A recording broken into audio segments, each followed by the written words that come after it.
So, Kudzai Kutukwa, thank you so much for joining me on this live stream. Welcome to Streaming Sets. Thank you, Harun. It's a pleasure to be here, and thank you for having me. We met last year when it was the inaugural Adopting Bitcoin conference, and we shared the trip down to Mossel Bay. Can we start by Yes. you telling me the story of how you found yourself getting to that conference? Well, that's an interesting story. But I think I had known of the Adopting Bitcoin conference, the El Salvador edition.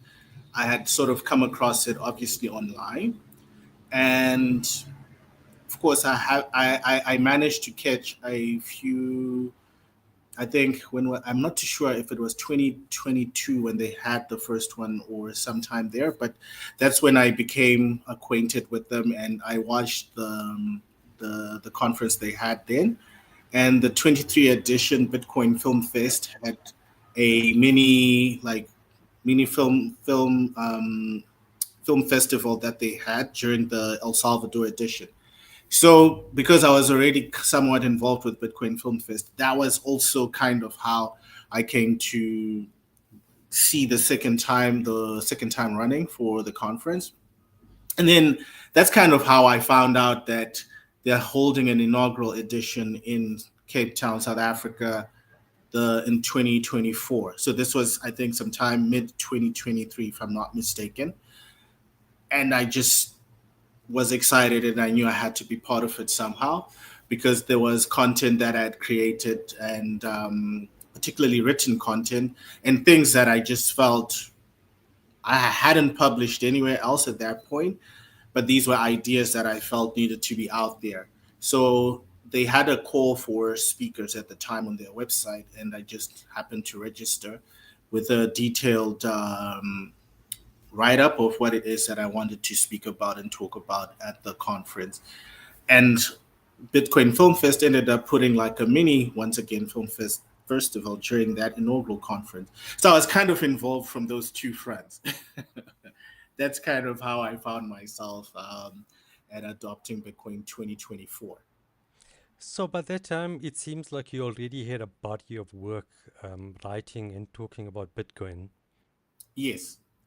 Tell me about that. What work had you done before we met? What kind of Bitcoin facing content did you put out? So mainly the content I was putting out was written content. I mainly wrote for, initially, I was mainly writing for Bitcoin Magazine. And I would, my main areas of focus would be Bitcoin circular economies, and let's say new technological developments or upgrades to the Bitcoin protocol, and privacy as well, because these are areas that are, I would say, really close to my heart. And occasionally, where you would have Bitcoin interfacing with centralized entities, or where it would butt heads, say, for example, with policies like ESG and how that would affect something like the agricultural sector, which is kind of where I usually do a lot of my work.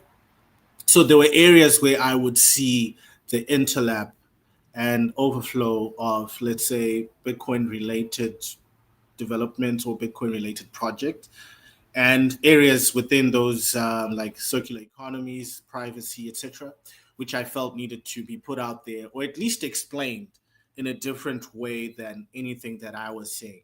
So I started out mainly with my own Substack, then moved to, I had Bitcoin Magazine. Then I started putting out some educational content, or you could say um, fundamental Bitcoin or Bitcoin fundamentals related content on Looking Glass Education, which is mainly focused on Bitcoin education for the masses, for corporates, you name it. So that's kind of how I sort of got involved into the Bitcoin education space, mainly from a written content perspective. I've written as well for Freedom Tech, which is focused on privacy, Citadel 21, and a few other bite-sized magazine and a few other blogs that focus perhaps on the Lightning Network and on how to enhance and improve usage of the Lightning Network as well.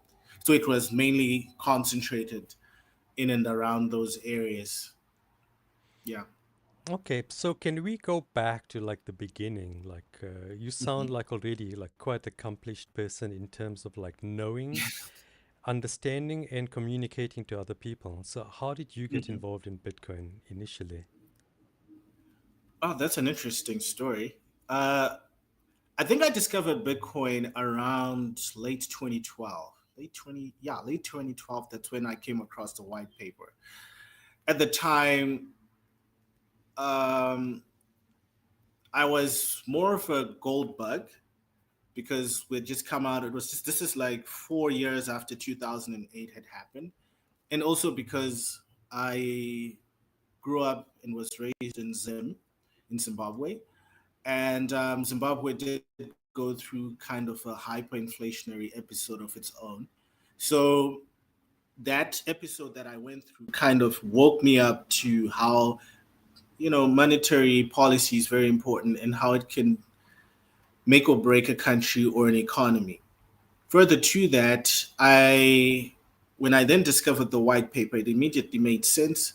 I didn't understand everything initially, obviously, because I'm more of a business background, not the technical side of things.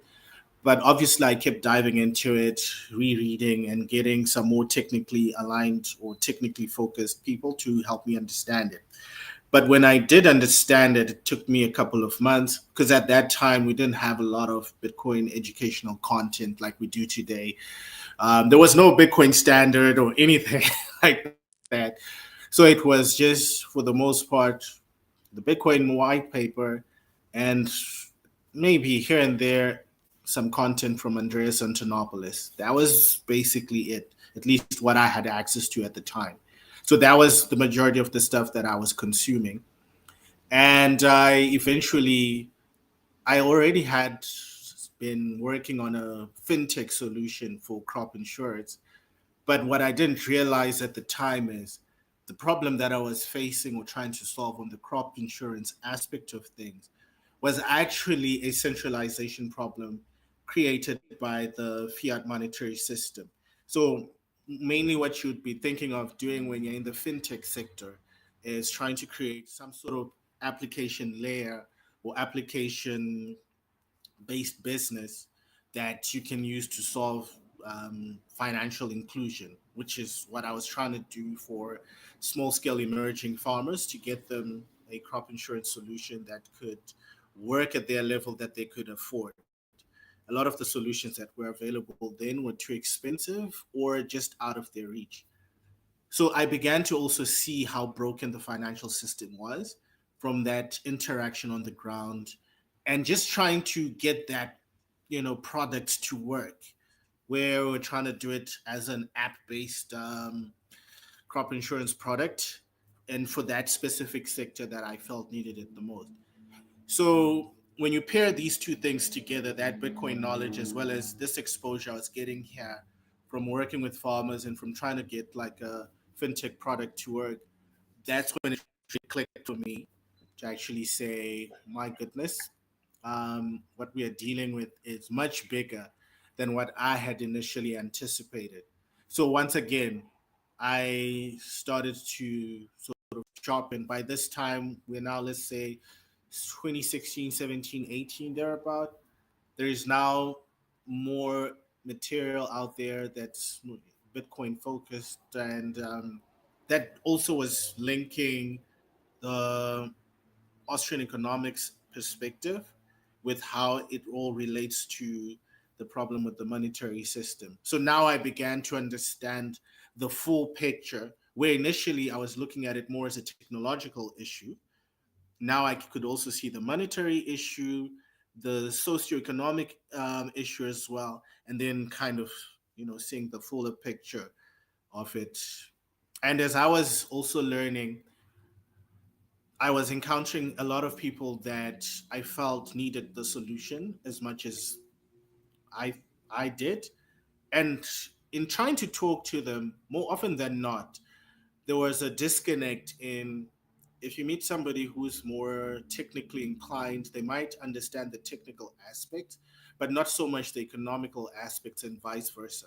And in some cases, you'd meet people that had no clue about either. So that's what just got me started to say, you know what, let me just give this whole writing thing, let me take a stab at it and see if I can kind of try to write in a way where I bring that sort of historical content or historical basis, whilst I educate people from, okay, this is where we came from a monetary system perspective, and this is why this is important. This is why gold didn't work. This is why fiat is not the perfect solution. And this is why Bitcoin is the perfect solution. So that's kind of what my mission was. In addition, in as much as I had these areas of co-focus, but what I was actually trying to do was to take people in that journey with me to say, this is where we started from. This is the problems with the present. And this is why this is the solution to what we're currently facing. Kudzai, the more you speak, the more fascinating it sounds. So now I have to go even further back. What's your origin story to get you involved in all of these things that you're talking about? Well, on the crop insurance side, what's kicked it off was, I think, around about 20, should be 2013, 14. There was like Southern Africa did experience a little bit of a dry spell. It wasn't like a fully fledged drought. So at the time, my parents, they were somewhat involved in agriculture. It's not like their main thing, but it's something they do, let's say, as a, you could call it a side gig. And when that drought or that dry spell hit, I was thinking to myself, wouldn't it make sense that for situations like this, a person has some sort of financial product that covers them? Because at that time, they had just started, I think it was, they just gotten into extending or expanding the area of land that they had under cultivation. And they had gotten a bank loan for that. And what it meant was that because they had done this extension, now this dry spell hit, it meant that now whatever profits they were expecting from that agricultural business, or at least from that expansion, were now not going to be realized as much as they thought. So that's what got me to start to think about, okay, there has to be a solution for this. And that's when I started to, at that time, I had no intention of, I wasn't in any way, shape, or form involved with either agriculture or insurance or any of that stuff. My background is more marketing. So that's where I was really coming from. But more from the product side, I was thinking there has to be kind of a product that, at least on the market today, that can help farmers like my parents, where they're not necessarily as what you would call a big commercial farmer, where they've got these huge tracts of land and they can afford to buy futures contracts and all these other hedging mechanisms that your typical commercial farmer has access to. Now, on that journey, that's when I discovered there was nothing for, that we can call it the missing middle, where you've got people that are farming commercially, but that to allow them, to afford a lot of these fancy things. They're not necessarily subsistence farmers who are consuming, but they're not as big as, your typical commercial farmers as well. So they're just, stuck in that middle somewhere. And it was now when I further investigated that's when I realized, you know what, I could actually build a product that could take care of this problem. And I started working on it, entered a startup competition. I think it was called Startup Night 2014. It was in Cape Town. So I was still at the concept phase at the time, but then my concept won first prize, and it had a cash prize of 100,000 rand, which is what I then used as seed capital to get myself started into like everything else I'm talking about and trying to bring that product online. And what that also came with was I started, because the competition was sponsored by Standard Bank. It sort of then gave me access to them and to start to, work with them to try and bring the product to market. And that's when I started getting, like face to face. On this side, I'm working with the bank, try and bring a fintech product to market. And on this side, I'm working with farmers and trying to see the huge disconnect between the world of banking and those types of financial products that they currently have that speak to this sector, and where they really were in terms of what their actual needs were, et cetera, et cetera. So, yeah, that's kind of how I started to see the whole picture from the ground as I was launching or running this business, and just seeing just how far these two things were divorced from each other. And then to start to see at the time, because this is pre Lightning Network, so some of the ideas were not practical to implement then. Otherwise, I would have probably just jumped to like a Bitcoin based solution then. But Okay, prior so to having the Lightning Network, where everything was purely, like you still had on chain transactions and you still had that 10-minute processing thing going on, it was probably not feasible at the time to have like a Bitcoin based product. But it was something that we actually worked on and thought about extensively at the time. So we ended up having to go very low tech than what we would have liked to do. Yeah. So that's so kind of the backstory that then kind of got me landed here. okay, that's exactly what I wanted to do. Just to let me see if I can recap your backstory, so you can tell me if I got it correct. So your parents are like small scale farmers, and they had taken out a loan to develop some more agriculture on the land that they already had. But when they did Yes. that, that's when like probably a El Nino or El Nina or some kind of Yes. atmospheric effect led to a bit of droughts in southern Africa. And Yes. because of the uncertainty of paying off that loan and being profitable, you went looking for some kind of solution to help these kind of, like you said, the missing middle. And this eventually led you to this entire adventure that you had, coming up with this product, winning an Yes. entrepreneurial thing, and then actually trying to use like Bitcoin or the Lightning Network as to facilitate some of that, and all of that led you into coming to the Bitcoin, the adopting Bitcoin conference last year. So Yes. It was all part of the journey. yeah, like I said, one thing led to another, and everything was so interesting. You didn't, even though you Yes. talked a lot on our journey, because we actually shared the car to go down to Mossel Bay, and even Yes. though I may not have like spoken to you directly because I was either driving or relaxing while driving, Concentrating on the road. I did like Yeah. hear a lot of conversation coming in from the rest of you guys, because there was Yes. just a wealth of knowledge. But I didn't know any of these things. So my next question to you is like, what are you doing now? Why couldn't you come to this one that we just did? Sorry, I didn't get the last part. Why couldn't you attend the last one? Because you weren't there, right? Oh yeah, yeah, yeah, yeah. I didn't attend the 25. Unfortunately, I was supposed to attend, but something came up last minute. So essentially, um, what happened was, okay, let me start with the first question, what I'm currently doing. So I'm still working with farmers where we're doing, now we've incorporated training. We've also incorporated, because once you start working in that field, you're going to think, okay, this is the one problem I'm going to attack and solve. But then you see that this one problem is related to this other problem and this other problem. So one of the things that we then discovered as we started on that journey was they they had two issues going on. They felt like crop insurance, they understood the whole concept of insurance because a lot of them have stuff like funeral cover and those types of insurance products. So it's not like they were oblivious totally to what insurance is and how it works. But on the crop side, where their skepticism came from was where they would say stuff like, listen, I've been farming for the last 20, 30 years.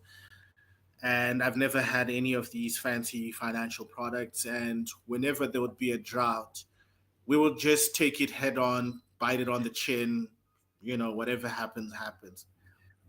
Um, so there was that bit of hesitancy, but the more I dug deeper, the more I spoke to them, the more I realized that the problem wasn't actually that. The problem was their distrust of insurers to say, what if now an event happens, I need to claim, and the insurer denies my claim on the basis that for whatever reason, and I've been paying my premiums faithfully all this other month. All of them had different stories, whether true or not, that remains to be seen. Of a friend or someone they know that was faithfully paying for an insurance product, but they got their claim denied. So that was where really the hesitancy was coming from. So the way we came about it was to try and have something that doesn't necessarily require someone to claim, where it's just a simple product, climate related, where the question is, did it rain, did it not? If it didn't get adequate rain, you immediately get a payout without you having to claim. So that's kind of how we were now approaching it and working with them in groups. And as we started going on that journey, then we realized they've also got market access issues, that the income they're earning, because of the fact that they're not investing as much as they should on this side, obviously. Um, Now you have market access where you're not producing enough produce that can get you the higher prices that you would get. Because the thing is, the more, if you have, let's say, if you bring to the market 10,000 tons of, let's say, maize as an example, you're likely to get a better price than somebody who's just going to bring like 100 tons or less. So they didn't have, that, again, that's still a problem even to this day. So those are some of the issues, and the trainings. Some of it is not just financial, it's more technical know-how, and that's more on the marketing side that we're trying to also help. So regularly, every now and then, we do host some of these training sessions, which leads me to where in January I had one of these training sessions scheduled, and I had one of my facilitators back out last minute because of a family emergency, and I couldn't replace them during the time. So it sort of coincided with adopting Bitcoin 25. That's why I couldn't make it this time around, even though I was supposed to make it, because now I had to step in and just make sure that on that end that also went smoothly. So it's still the same work currently. Right now, I think we're now looking to see if we can build a Bitcoin based product, since now the market is ready. You now have something like the Lightning Network, and I believe there's more technological tools that can be used to create a more affordable, more automated product that you can easily roll out to different markets, not just in South Africa, but in the rest of the continent, and if need be, beyond, where you have these issues around, you're facing a lot of these climate risks, and at the same time, what it really does, it's more psychological, in that if you're a farmer, all of your costs are upfront. So you're going to pay for your maize, pay for your fertilizer, pay for all the inputs up front, but your payout is 3 or so months later, depending on when you harvest. So, should anything happen in between, let's say a drought, a flood, hail, whatever, that's weather related, that can destroy your crops. It means the moment that happens, that event, that entire investment gets lost. Not only do you lose that investment, but you know that there's no inflow or cash flow coming inwards as well. So this is kind of the difference in that business model, in that it's not like a business model where you get an immediate payout, but it's a business model where you're investing a whole lot of money up front, and then your payout comes right at the end, depending also on your ability to get your product to market, on the prices that you're going to get for the produce, and on how much of that produce you're going to get to the market without it being damaged, either post harvest losses or by the weather.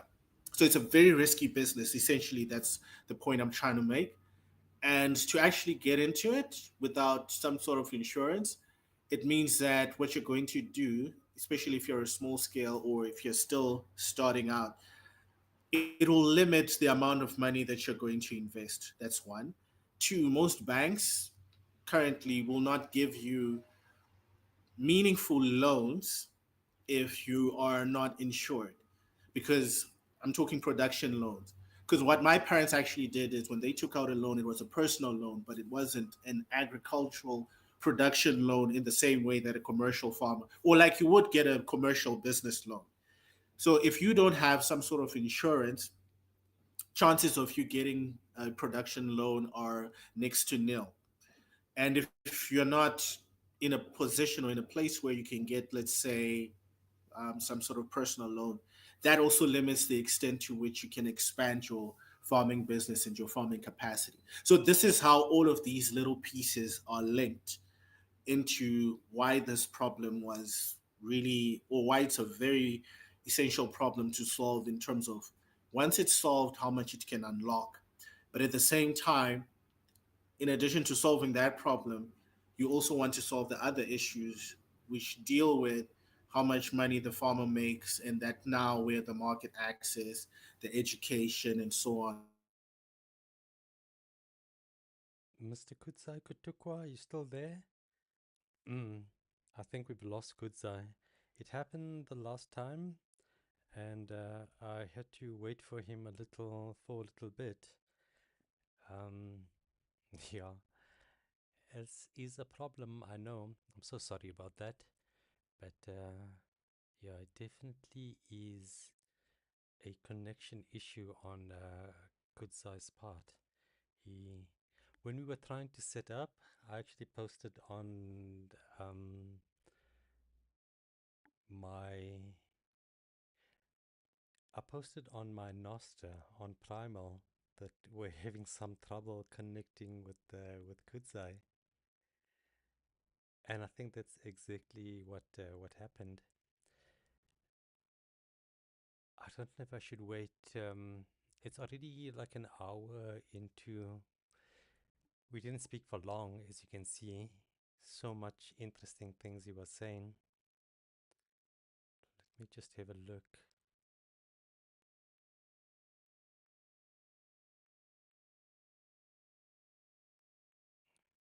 We are about to speak to Kudzai. Let me screen capture.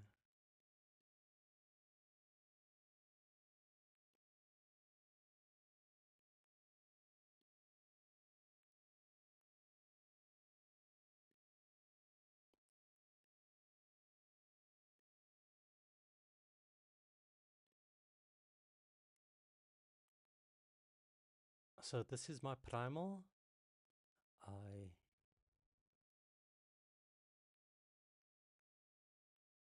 and I am still learning the software. Whoa, that one there is really big. Obviously, you know I'm doing this because I'm still waiting for Kudzai to hopefully join us again. Kudzai. Sorry, I think I don't know what happened I think the same thing there. that happened last time. Yeah, but at least I'm back now. Yes. So yeah, all I was just explaining was how all the different pieces linked, and why my adopting Bitcoin 25 experience didn't happen, Yes. even though I was really bummed out about it. But yeah, that's kind of um, what got in the way to that. Work takes priority. I wanted to ask about that. You mentioned that you were on the verge of like building Bitcoin, or especially since the Lightning Network is more robust now into your product. So is that still the case that you are working on it or going to be working on it? It's definitely something that we're exploring. Obviously, we're exploring it on two fronts. There's there's the regulatory aspect which we have to continually be mindful of, at least when you're working with stuff, let's say, in that insurance space. So that's kind of what we are keeping our eyes on at the moment. But I think the technological aspect of it isn't complicated once you because what you would just do now is, for example, to sort of, let me just quickly unpack it. That normally what you would have is, when you're paying for an insurance product, right? Usually the insurance company would run a debit order through your bank account, and then they collecting whatever the premium is every other month, or whatever payment arrangement that you would have set up. But basically, the long and short of it is, it's regulated, or it's somewhat governed through your bank account. Now, with some of the farmers that we're working with, a lot of them, they either don't have bank accounts, or if they do have bank accounts, it's one of those where it's mostly transactional. So they're not necessarily keeping any money there. It's just when they need to pay someone or something, that's when they necessarily use it. But for the most part, it's a very cash based type economy, if you will. So to cater for that, what initially, before we got to start to think about this product, initially what we're trying to do is to create a product where you could pay for your insurance by, in the same way that you would top up your airtime, where it's a USSD code. You just buy your normal airtime or whatever, and then that's how you somewhat kind of pay your premium. But obviously, there were issues and problems with that when we were trying to implement that. Um, but we felt that if you're going to do micro insurance products, because the premium is not going to be that high, the monthly premium, you also need to have a payment mechanism, which isn't expensive, because you can't be using, let's say, debit orders or that sort of payment system to for the payment of like micro insurance products. It's just not practical from a cost perspective for anyone involved. So that was kind of the initial idea, tested it out. At the time, given the way we implemented it, it was going to be too expensive. It wasn't going to work.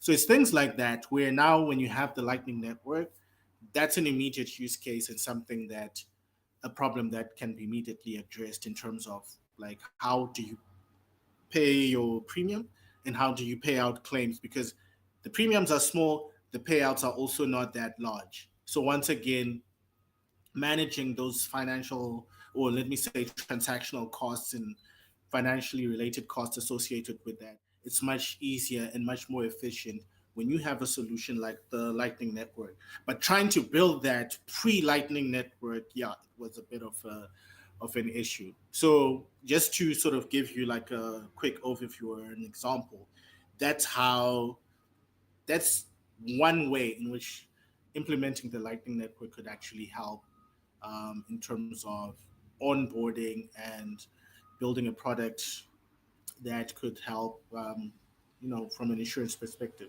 And you can even take it beyond insurance. If you're going to get into stuff, let's say like micro loans or microfinance, once again, still same rails that you would use within a certain product. Um, that would probably be useful in terms of disbursing the loans, as well as when the loans are being repaid, it would make everything much more efficient, much more faster, and much more cheaper, which would actually help a lot of farmers, get to business, because sometimes these are the issues they have to grapple with outside of the normal approval process, etc., etc. Yeah. So, if I can summarize your business, can I call it like the pineapple of farmers insurance? I would say that's where we are headed to. That's the idea that we are trying to actually build out. Now, what we did is, because of the whole COVID thing, we somewhat had to scale back during that period on a lot of, you could say, innovations and plans that we had. So that's why we kept it low tech for the longest time. But eventually, when everything is, once every product is built and out there, definitely it'll be the pineapple of crop, of agricultural insurance. Yeah, you can look at it that way. Okay, so let's talk a little bit about Nostra because Mm. you are one of my active Nostra participants, colleagues. I post, you like, you. I'm still new to Nostra and I don't have Mm. like a big Twitter like engagement. Hmm. It was never my main social network. And now that I'm like, getting off all of these centralized platforms and trying to give more of my attention to Nostra. Before we went live, I told you about my thesis, my idea. So I'm trying Yes. to be more active on Nostra to learn about it more. So I want to hear your experience, please. Well, just like you, I think I'm also a Noster. I think everyone at this point is a Noster newbie. There aren't any Noster veterans given how new the protocol is. But I would say my experience on Noster has been very, very much positive. Now, I also don't have like a big Twitter account or following, but I used to use Twitter a lot. It was actually, I think, since I'd say 2019, 2020, it actually became more, you could say my main social media platform. Initially, it was Facebook, but yeah, I migrated um, gradually away from Facebook and more to Twitter. But I would say what I like about Nostr, at least what I've seen, I like the idea that you can have a social networking platform which is censorship resistant and where you can control your identity and where you are not silenced based on whatever it is that you're discussing, whatever it is that you are putting out there. And apart from that, where there isn't, I like to use this term algorithmic pollution, right? Where you don't have algorithms trying to determine what you see or do not see on your feed, and where you just see and follow things and people and topics that you find interesting. The problem that you now have with, say, your centralized social media platforms and networks like Twitter is that it's mainly geared towards your advertisers. So, because it's geared towards your advertisers, that's one. Two, you've got algorithms that are trying to infect your feed with things that may or may not be interesting to you. And you actually don't get to see the stuff that is being posted by people that you're interested in and that you want to follow. Then you also have stuff like shadow bans, where you're actually following somebody, but you realize after a while, why am I not seeing their posts? Are they silent? Are they not saying? Are they not posting? Only to realize they've been posting the whole time, but for whatever reason, you were not seeing their posts because of shadow banning or whatever. On Nostr is a totally different world. At least my experience, you don't have any of that stuff where your feed gets censored in any way or where you have ads coming in every now and then or where you have priority being given to certain type of content over others. You just see whatever it is that you want to see that is based on how you have tailored or customized your feed to look like. So that degree of freedom, for me, you can feel it's night and day when you go back on Twitter and you can experience the difference from that. And even the whole, and this is my favorite part, zaps. I love zaps on Nostr because it's really real. I call it real feedback because people are putting their money where their mouth is. And it's not just a simple like, but it's feedback to say your content is good or this type of stuff we like, where you're getting real feedback from your audience that is, you could say, more valuable. It's a more valuable signal when someone, even if it's 10 sats, 21 sats, whatever the case is, but I think that's a more valuable signal than just a simple like. In as much as a simple like, of course, it helps, but the zaps for me are like the real signal because when you see certain posts that have received, obviously some of them have large followings, but when you see a post with 12,000 zaps, 1,000, 2,000 sats or whatever, that sort of gives you an idea of, in terms of how valuable that certain particular post is to the people that viewed it and were willing to part with sats for it. It's also a good indicator of um, or let me say, the potential for content creators there is quite huge, because now you're getting real time um, monetization where there isn't any sort of middleman, no PayPal, no Google, no nothing that comes in between you and whatever content you're putting out. So I've had a lot of, I can literally rank my whatever written content I put out ever since I've been on Noster, how effective or how much it resonated with people, not just by how many likes it gets, but by also how many zaps and how many sats it earns. Doesn't have to be a lot, but at least it's a, I would say, much more powerful signal for me. So, because like I mentioned, my background is marketing. From a more marketing perspective, one of the things you want to do is to figure out how well something is being received in the market, and how well something, to put it differently, whether this is resonating with the target market or not. Zaps are like good feedback to tell you whether that is working or how much something resonates. Of course, it's not the only thing that determines that, but I'm just saying at the end of the day, it's a really valuable way to gauge, um, yeah, how well something is doing. And finally, I would also say the engagement on Noster is actually much more valuable. It's less bots, more people, and it's more organic. So to me, that's pretty much why, like I was telling you earlier before we started recording, that ever since I would say the beginning of this year, I was actually spending more time on Nostra than I was on like Twitter.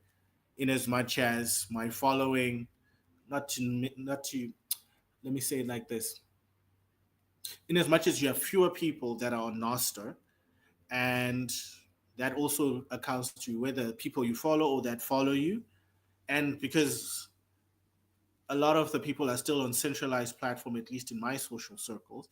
Not all of them are on Noster. It's very, it becomes, I would say, a bit challenging to share content or stuff that would you would have seen on Noster, or that you would want to put out, let's say, to them if they're not on the platform, or if they don't, they're yet to kind of join in. So lots of potential. Very excited about Noster. And yeah, I'm going to definitely be increasing my activity over there, and hopefully, who knows, maybe build something with Noster in the coming future. So are you still doing like a lot of the writing and all of that that you spoke about when we first started this live stream, writing about Bitcoin for Bitcoin Magazine and those that kind of work? Yes, I still do writing, even though I haven't published on Bitcoin Magazine for a while now. I think this year I haven't published anything on Bitcoin Magazine. I've published on my own personal Substack and on other Noster-based publishing platforms. Obviously, because like I was mentioning before, it's a platform that I'm also trying to get used to in terms of using it and seeing where perhaps it could use some improvement, but to also push some of that writing content and make it live natively on Noster is something that I'm also doing. So working with up and coming magazines or even some blogs, that I'm still doing a whole lot of that publishing, and still a lot of writing. I think the last article I published was about a week or two ago, where I was just basically commenting on the whole IMF El Salvador situation. So, yeah, in the writing space, I'm still very much active and still doing a lot of that writing. I think I put out a piece maybe once or twice a month. Obviously, it has somewhat slowed down, like unlike what I used to do before, but I'm still very much involved with that. Was it, did you publish it on a Noster-based like a blog or website like Habla or Yakihon, or was it like one of the traditional blogs that we know so well from before the Nostra era? I used both. So I initially published it on, I think I published it on Highlighter, which is a Noster-based publishing platform, and I also published it on Substack, and it got picked up by other, I think, bite-sized magazine, which then pushed it out to more centralized platforms like Twitter. And then because they also kind of have a Noster hub, they also pushed it out on Noster as well. So I sort of used both to just kind of measure the whole engagement, and also because some of the stuff that or the message that I'm trying to push out, when you're on platforms like Nostr and places like that, you're mainly going to be preaching to the choir. So some of the people that we want to reach out who are yet to transfer or migrate to these platforms are still engaging and interacting with platforms like Substack, Medium, etc. So that's the rationale why I sort of, at this point, I use both so that no one gets left behind. For those that are still interacting more with the traditional platforms, you can still get them. And then those that are also in the new world, on the Nostr side, you can also kind of get them to interact with the content. And then again, from a feedback perspective, you also get feedback from multiple sides as well. So yeah, that's kind of how I'm running that at this point. Kudzai, we've been speaking for a while. I know you're a busy man. I'm not going to keep you any longer. I just want to thank you so much for coming on my show. I'd like you to come back sometime because I know this conversation's not over.